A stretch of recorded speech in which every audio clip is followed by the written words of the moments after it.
কেন্দ্রীয় আক্রাসুর সম্পাদক মাননীয় শ্রীযুত গোকুল বর্মন দেবক।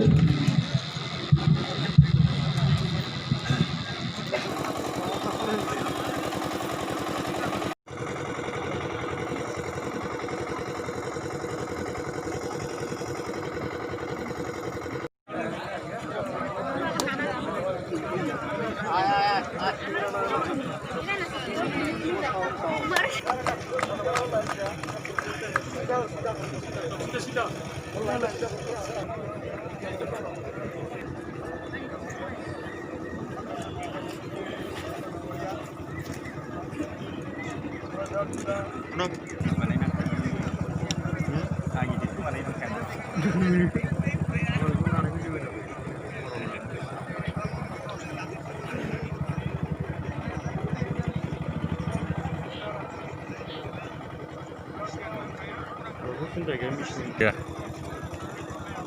Mari replay.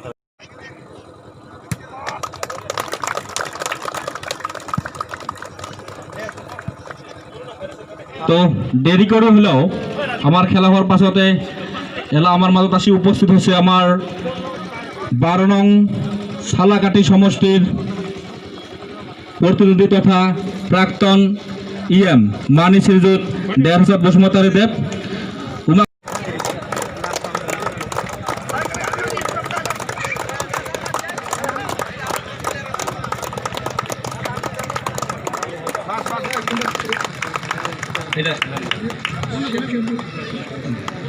ট্রফি লগতে 3000 টকা আৰু সাৰ্টিফিকেট। ধন্যবাদ থাকিল।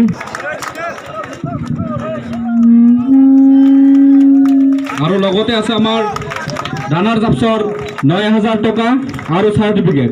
এইটো দিবলৈ মই অনুৰোধ জনাম আমাৰ কেন্দ্ৰীয় আক্ৰাসুৰ সম্পাদক মাননীয় শ্ৰীযুত গোকুল বৰ্মন দেবক।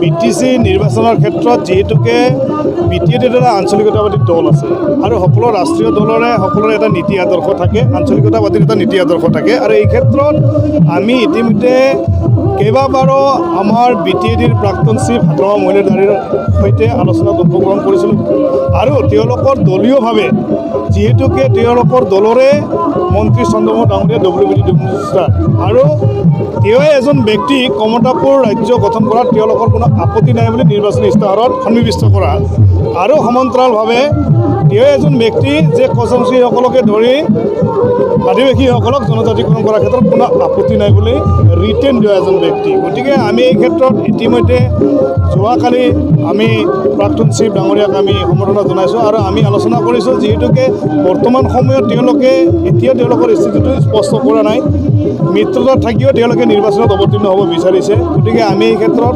যিসমূহ সমষ্টি বৰ্তমান সময়ত BPF দলৰ প্ৰাৰ্থী প্ৰক্ষেপ কৰা নাই বা BJP দলে প্ৰাৰ্থী প্ৰক্ষেপ কৰা নাই, সেইসমূহ সমষ্টিৰ ক্ষেত্ৰত আমি আলাপ আলোচনা কৰি তিনিওটা দলৰ সৈতে বছৰি আমি সিদ্ধান্ত ঘোষণা কৰিম।